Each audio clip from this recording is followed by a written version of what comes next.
अल Medina की एक छोटी सी बस्ती में रेतीली पहाड़ियों के बीच अल ताहिर परिवार का सादा सा घर था।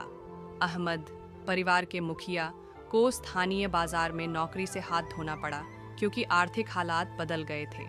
रमज़ान का पवित्र महीना शुरू हो चुका था और परिवार के खाने के बर्तन खाली थे। वे अल्लाह की दया पर भरोसा करके दिन गुजार रहे थे। रोज़े के दिनों में शाम को इफ्तार का समय उनके लिए सुकून भरा होता था, जब वे सादा भोजन करते और एक साथ बैठते। अहमद अक्सर यह दुआ पढ़ते, हे हमारे रब, हमें अपनी रहमत अता कर और हमारे मामले में सही राह निकाल। कुरान 18 सूरह 10।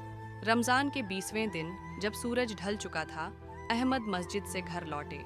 उनका दिल चिंता से भरा हुआ था, लेकिन घर के अंदर पहुंचने से पहले ही बच्चों की खिलखिलाहट ने उनका स्वागत किया। उनकी पत्नी फातिमा दरवाजे पर खड़ी थी। उनकी आंखों में खुशी और शुक्रिया झलक रहा था। अहमद ने पूछा, क्या हुआ प्यारी? फातिमा ने बताया, जब तुम नमाज में थे तो एक आदमी हमारे दरवाजे पर आया। उसके हाथ में एक टोकरी थी जो खजूर, अनाज और मसालों से भरी हुई थी। मैंने उससे पूछा कि उसने यह सब हमें क्यों दिया, तो उसने कहा, कल मैंने तुम्हारी दुआ मस्जिद में सुनी। अल्लाह ने मुझे तुम्हारी मदद करने की प्रेरणा दी, और जब मैं उसे शुक्रिया कहने लगी तो वह भीड़ में गुम हो गया। अहमद की आंखों में आंसू आ गए। उन्होंने आसमान की ओर हाथ उठाए और चुपचाप अल्लाह का शुक्रिया अदा किया।